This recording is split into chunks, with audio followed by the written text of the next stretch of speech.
Welcome to our show. We're live, as you know, 3 out of 5, and this is one of the live days. It's good to be with you. Our first guest, I remember seeing him his name is Malcolm Boyd, the Reverend Malcolm Boyd, Episcopal priest. I remember seeing him for the first time on the Art Linkletter show years and years ago, on the old Art Linkletter house party program. He's had an interesting life. Malcolm Boyd, I guess you could describe him, he's been an activist priest.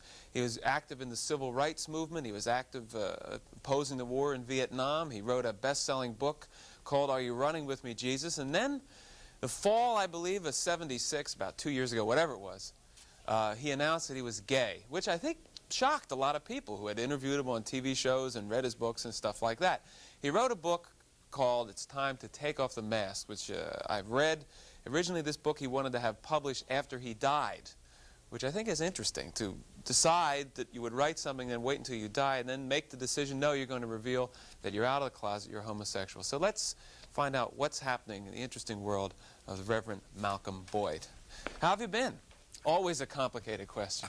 It's nice to see you. I've been fine. Good. You originally wanted this book, Take Off the Masks, to publish after your death. Bill, it's hard, I think, for a lot of people to realize that there is so much society pressure on homosexuals, gays, that it's a very complicated thing to come out of the closet. Because, you see, you first have to accept yourself. And you've got to come out to your mother and father, you've got to come out to friends, the people you work with, all that. This is sort of heavy, but I think that really, for most of my life, I thought that I accepted myself as a queer, which means the way a lot of people looked at being what I was. And plus your entire self-image then would be, I'm a queer, and right. Your behavior then would be, follow accordingly. I think I was often temperamental and difficult, and people probably didn't know why. I really wasn't happy. Very frustrated. Wasn't happy. Then I became a homosexual, which was a step up in a way, because at least people could say the word, but that meant still an example of mental sickness and spiritual sin to a lot of people, and to me too, because I hadn't worked it through. And then when I saw myself as gay, and I really mean that. What does that mean to you? What does that mean to you? Well, it means I'm healthy, I'm loved by God, I'm happy, making sense out of my life. My mother, who's 80, when she dies, she will at least have met and known her son. With you, with everybody, I can be myself, and I'm myself. I can't tell you what a burden is off my shoulders. So for years you were literally wearing the mask or being in the closet. There is a mask. It's like a masquerade in theater, and everything's scripted, and it's an iron mask, and you can't ever let it slip at all. It's a very rough way to have to live. Let's give some examples that you talk about in the book that show the kind of masks that you were wearing. For example, if you were having dinner at someone's home and they would say to you, are you married? You would always say no, but you wouldn't reveal that you were gay. You never would reveal that you were gay. Sort of a ho-ho-ho thing. Well, no, I'm not. Oh, come on, you're a good-looking guy. Why didn't you happen to get married? Well, you know, I was busy and I was changing careers and all that kind of nonsense. You know, lies, lies, lies. Do you think it was primarily your closet gayness that led you to the church? No, I don't think so. It's interesting. That was another part of my life. I was in Hollywood. And I was the first president of the Television Producers Association of Hollywood and produced some of the first shows out there. And, well, I had a number of associates there who were very successful people, made a great deal of money. Some were alcoholics. The top of the success iceberg in Hollywood really isn't that pleasant a picture when you're close to it. And I got awfully close to it as a young guy. And I thought, well, this isn't really what I want down the road. And I had a religious conversion. It was kind of like a lot of windows in life opening up, you know, and a lot of air coming in, new ideas. You also knew, in terms of your own sexuality, that you would be safe, cloistered inside the church.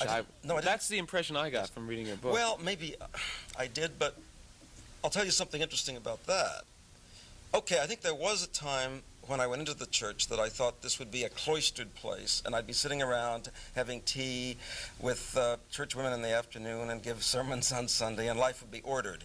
And your sexuality would be less questioned as a man of the cloth, perhaps, than as, you know. Perhaps. On the other hand, and I think you're right, I found out the opposite, because as somebody who's doing marital counseling and as somebody who's really out there in public, your sexuality and everything else is questioned. But more than that, I found out that you know, this was a world of civil rights and war, and as I got involved, the church became a battleground for me, not a cloister. Yeah. You also write in the book that you've lost certain things by coming out. Obviously, you must have gained your soul, but you also lost certain things by coming out of the closet. Now you're labeled. Now you're labeled Malcolm Boyd, the priest. Malcolm Boyd, cross out the priest maybe in a lot of people's eyes, homosexual as you sit here right now. So how is your life affected by being labeled in that way? What negative things accrue? For me, ghettos, I've always been against them, and labels, because I think it's our humanity that's important, all of us, rather than primarily our Jewishness or our blackness or our Puerto Ricanness or our everything. And here, as you say, the irony is, here's another label for me, which is I've got to live through. In other words, I'm a human being and I'm myself. Bill, what I hope is this. I hope that because of coming out and engaging in the dialogue about it, that maybe I can contribute in 10 or 15 years to the fact that maybe people will understand that gays are human beings, that maybe this issue won't be so hot with a neon light flashing and burning all the time. And because I think with all of us, we've got to understand the diversity. Like, we don't want a melting pot. We don't want everybody to be the same. And well, that's true. But when I get to the labeling, I guess one of the things I'm curious is, after it became more or less common knowledge that you would come out of the closet, right? How did you start seeing people respond differently to you? Because once people attach a label, whether it's Bill Boggs, talk show host, Gwen Barrett, producer, Malcolm Boyd, homosexual, that affects the whole vibrations in terms of the way people deal with each other. It affected every relationship in my life. When the story broke, it's like a tremor. It goes out on the wire services, and the first call I had. It literally went out on the wire services. There was a story on the wire services. So I'm thinking about all the homosexuals watching now who are not out of the closet, who are worrying about, say, 10 or 15 people. Yes. You went out on worldwide wire services when you come out of the closet. The first phone call was nice and fun, thank God, because I needed it at that point. It was a friend who's a senior editor at Sports Illustrated. He read it on the newspaper from New York to Dallas on a plane, and he called me in Chicago, where I was at that moment, and he says, Malcolm, they don't make Hallmark cards for this yet, so I don't know quite what to say, except I love you, which was very nice. Did you get a lot of hate mail? I got a lot of all kinds of mail. The hate mail is usually not signed, and there's a Bible tract in it. The supportive mail is lovely, and there's some beautiful people out there who, and of course an awful lot of people now come up on the street all the time and in public places, and they're very supportive. And I'll tell you something interesting, Bill. I was in New York shortly thereafter, and there was a television show at a network that I was doing on another subject. It happened to be Israel, and it had been booked previously. So I did the show that week after I came out, when it was a very hot story. And nobody mentioned the being gay. But in the studio, there was a very electric, different atmosphere, because before it had been priest, author, activist, that kind of thing. And there were very different vibes now. And But that's what I'm talking about. Right. And there was a movie that Jack Nicholson was in. The Passenger. The Passenger. And it's a newspaper man in Africa. And he's tired of his life, his marriage, his work, everything. And he sees a guy he's died of a heart attack, and Nicholson notices that the passport picture is like his. And so he changes his clothes and everything, and he becomes this other man and lives his life. Honestly, it's the way I felt that at the beginning, that I had a new skin, a new passport, everything. And I'm quite used to it now. But gosh, there were still some friends just last week from Los Angeles who wrote me. They hadn't written yet. Close friends. And they said we hadn't been able to write before. And we've read the book, and we've cried, and we've laughed, and we've met the Malcolm we thought we knew. And now we want to get to know the Malcolm we never knew, which I find it's rather poignant, isn't it? So it means everybody is in this with you. You're not... But, Bill, what a funny world that your sexual orientation, like it is 10% of us, You wonder why it's such a big deal. What do you mean it is 10%? 10% of the men and women in the country are homosexual oriented, and it's, of course, not a choice. It's who you are. And when you think of how there's suicides, there's a lot of pain. Some of us are trying to make sense and are making sense out of our lives. But what we're doing is saying, this is it. This is life. And you're trying to relate love and sex. You're trying to... You see... What religion... Malcolm, I tell you, we have to take a break for a commercial. Right. We have your lover, John Duke. Anxious for you to meet John, yes. All right, our guest is Malcolm Boyd. You've probably seen him interviewed on a lot of shows as certainly a controversial priest. A couple years ago, he came out of the closet. He is a homosexual. He's written this book called Take Off the Masks, which is, I would say, a metaphor for come out of the closet, he's saying.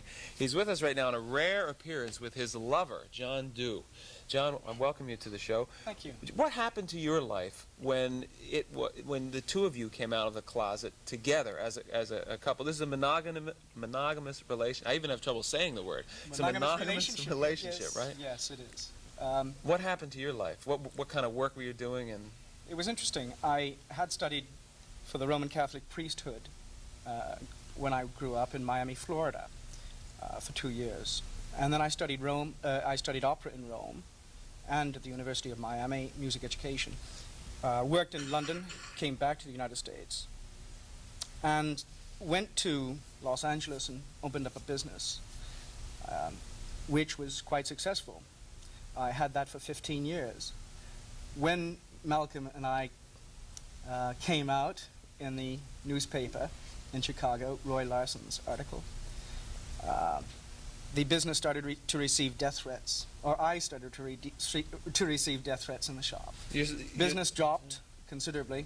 I was in a career change at that moment, first of all.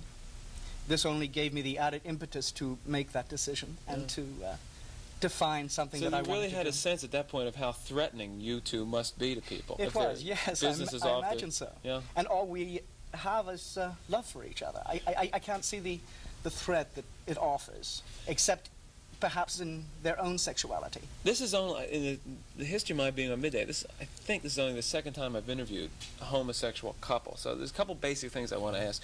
What is the structure of your relationship in terms of the future? Where would you two as a couple like to be 10 years from now?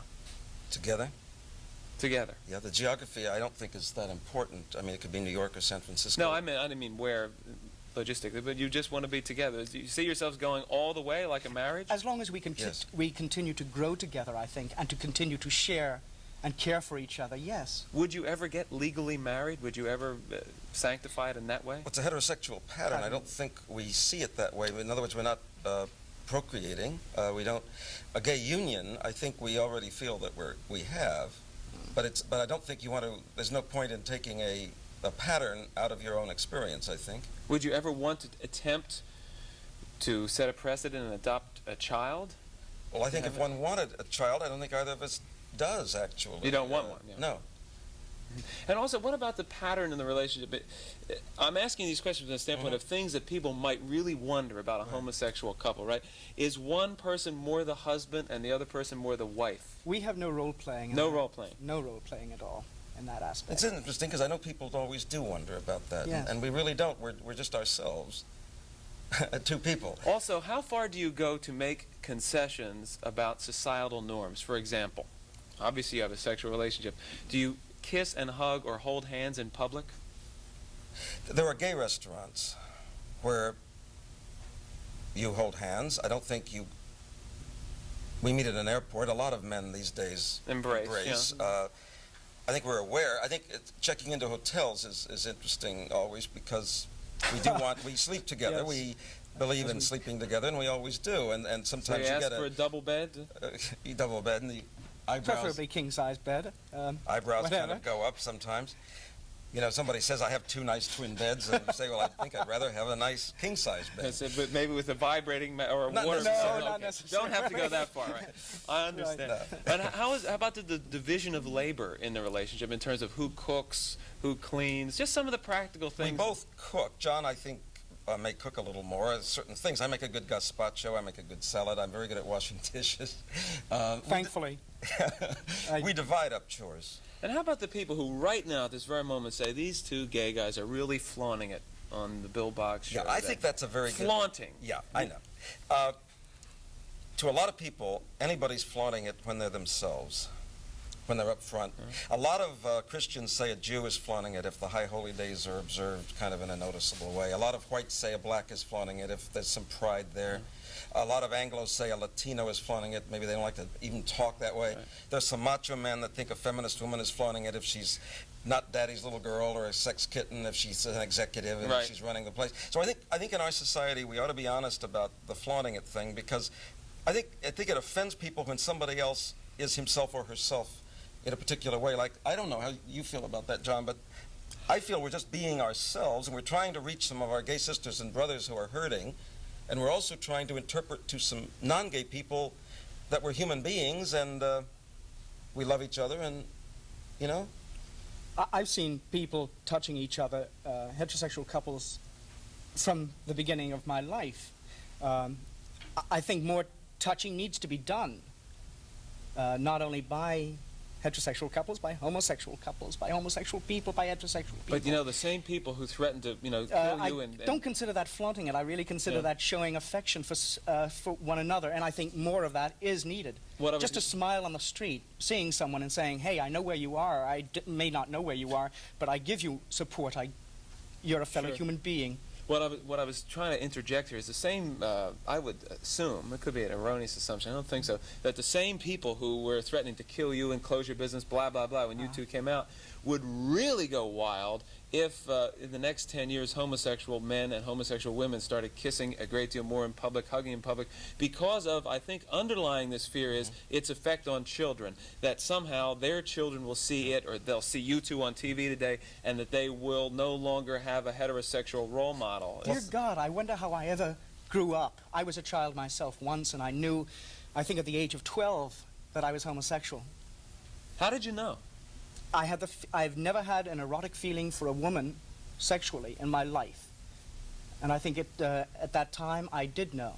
Wouldn't it be better my for the... affectional preference was for men. Wouldn't it be better for children to see love instead of war? I mean, we showed them the Vietnam War on color television for how many years? I don't see that love hurts. And furthermore, a homosexual isn't going to be a heterosexual isn't going to be a homosexual. Yeah. We know from the Kinsey reports that the percentage... There's very little crossover there. Yes. Now, let me interject the Anita Bryant point here. If she were sitting here or one of her supporters, she would say, I think, now I can't really speak for her, I'm not an expert on her track, but wouldn't she be saying that you two men are disordered? That there's something obviously unnatural about this is an abnormality that should be corrected, and ultimately, moreover, you are living a dreadful sin. Now, you're an Episcopal priest. Right. I would say... What would you say to Anita? Well, I would say that 1 out of 2 marriages in the country, in California, ends in divorce, 1 out of 3 nationally, that all of us, heterosexual and gay, need all the love and order that we can get, and that what's normal for us isn't normal for Anita Bryant, and what's normal for her is not normal for us. I would answer her on the Bible, and I don't want to, I don't know how much time we've got for that. We have a minute or two. Okay, but I mean, just briefly, Sodom and Gomorrah has nothing to do with homosexuality. It has to do with 2 strangers coming into this close-knit desert community and threatening the people and who wonder who they are. Their security is threatened. St. Paul, that dear, tortured, closeted homosexual, who wrote so beautifully about love, but was so completely sick, really, about sex. But I didn't know that St. Paul was in the closet. I didn't know that. The thorn in the flesh is his homosexuality, and what he said about marriage was such a put-down, Bill, because he said, don't get married. You know, if you burn, get married, but, you know, some really bad vibes from him on sex. And, of course, the Leviticus holiness codes are 4,000 years old, and they deal with a primitive people, and they say a man and a woman can't lie during a menstrual period. A red dress, you could be put to death, eating shrimp. Okay. What I mean There's is... a lot of points, obviously, you can debate back and forth. Yes. We're going to extend this. We'll take a break and continue. The thing that I wondered what you would say is when she says that you two men and other homosexuals like you are destroying the family in America. Think about that. We'll be back right after this. Thousands of viewers to see 2 men who live together, who sleep together, who have affection, sex together, and so forth. We're proud of each other. We're proud of our relationship. But we feel right healthy now, though, about how it. do you feel at this moment? I've been wanting to touch Malcolm all through the program, and I've wanted to hold his hand, and I wanted to give him support. Societal support for us is sorely lacking, even within the gay world and the homosexual And world. our parents, the church doesn't give support. So our support, yes, our support comes through each other. It has to be a lot of strength. We have to keep our energy up, because when support is lacking, it's very draining. It's very depressing. can be, What do you and we say? won't be depressed because we're gay. In other words, we really mean it. We're happy, healthy people, and you got to live today. You can't wait for tomorrow. I buy that totally, but what do you say to the people who are watching right now who are saying, those faggots on television, look at them there. They're sitting there holding hands. That's what's wrong with America today. Guys like that, because it's the whole structure of the family is breaking down. We're becoming this is sick. We're becoming too permissive, our entire society. This is bad vibrations. What do you say to these people? I think love... As if they were here now to ask those questions. Yeah, I think love is the most beautiful thing in any society. And I think that while our society is in a lot of trouble, there are a lot of problems about survival. I think people... Well, John said that. On the street, the vibes First of you were all, talking I don't about. react to negativism any longer. I do react to positive influences, and that includes Anita Bryant. You see her as a positive influence? No, I see her as a very negative influence. But in a way, hasn't she rallied the whole Of course, yes. cause of If it wasn't for her, there would be no But I think John means he's not movement. angry. I'm not angry at it. I don't feel any anger. I can only build upon my own. I don't ask for my right to love. I don't demand it. I claim it. I claim my God-given right to love someone that I choose to love. No, this is And not lie about it, Bill. And Not not live in the lie. closet. Not, like... No, you're not lying. This is as open Yeah. as anything's ever been on this show. But when you say, you write in your book, Take Off the Mask, you talk about orgasm, and you talk about God being in an orgasm. Right. You make a general reference like that. I can't remember the exact sentence. Well, I think God is as much in an orgasm of love between two people as in a desert sunset, or in the book called the Bible, or in a church service, or in friendship, or in a family meal. In other words, you find God in a lot of things in life, and I think that in a full loving orgasm you certainly find God. I mean, I think it's tragic that some people think sex is dirty or wrong. I think it's a very twisted, perverse, sad What about way. those who take a extremely biological view and say an orgasm is part of procreation? I mean, we're programmed to reproduce ourselves, and so hence, this is the Anita Bryant logic, an orgasm between two men is a useless act. It does not have a point. These people... Yes, if that were true, I think there'd be 5 billion people on Earth. I don't think every time a heterosexual couple copulate, that their purpose is to have a child. As a matter of fact, sex, for the people who say it's just for procreation, they tend then to say that some people are in recreation and hedonism with sex, and they put it down. Yes. I think there's a third area in sex that I claim, and it's responsible people struggling to make responsible sense out of human life, and it's not procreation in our case, obviously, and for somebody to say that it's all hedonism and recreation and that we don't love each other and that we aren't responsible people who pay taxes and care and do things that are useful, obviously that's wrong. So there is this third area, and I think it's... But Bill, there's something else. You said something about the family. I just wanted to say... Yeah, that was where I was coming back to anyway. Go ahead. Well, Moynihan was critical of the black family at a point, and many blacks resented that because Mr. Moynihan, or a senator now, I guess, didn't seem to understand the extended family, and he was talking only about the nuclear family. And the black people of this country have survived because of the strength of the extended family, the aunt and the uncle, and stepping in and taking care of a child. And 1/3 of the people in the United States over the age of 18 happen to be singles. People forget that. And there is something about the family that it's a part of life, but it isn't all of it, because here's 1/3 of the country that really isn't into it. And I think we've got to, isn't our caring and our loving and our being honest and open rather than Watergate liars about our own lives, isn't that a plus for the family and everybody else? Because Well, to interrupt, there are those who would say that I think that a lot of the fear of homosexuals probably comes from people being afraid their children will grow up to become but homosexuals. they can't unless they're born that way. That's what I wanted to get to. Or that people are secretly afraid they're homosexuals themselves, and thus the act of two men loving or two women loving, they see them on the street, really terrifies people because it makes them confront something that they can't confront about themselves. That's a personal thing. But the first part, with regard to children seeing bad role examples, that I wonder about. Well, I think, to me, a bad role example would be if John and I were sitting here as closeted, lying homosexuals, or if I came on as a priest of all things, Which you used to do all the time. and lied, You in a did sense, that all by the not time. revealing Sure. my life. Yeah. And it seems to me the best role model is for two people who are completely honest about ourselves. That to me, people who are saying a lie isn't the way to do it. I think a lie for Christ or a lie for God is really blasphemy. And I think, I mean, that's To the be way I feel using about it. someone and to abuse someone is a lie. For example, they keep raising the question about children and homosexuals. The child abuse is incest, and it's beating, and it's basically that is heterosexual. You see, Well, believe me, the arguments and the defenses can Yes. go on and on. But I think the essential thing that we've seen here are two men who at least, give them credit for nothing else, give them credit for at least having the guts to be who they are, and hopefully to try to make that be a good example for everyone watching, regardless of what their sexual persuasion is. I also will again point to Malcolm Boyd's book, which is called Take Off the Mask, published by Doubleday. John Dew and Malcolm Boyd, thank you for being Thank you. what you are with us today. We're back with Gil de la Madrid right after this.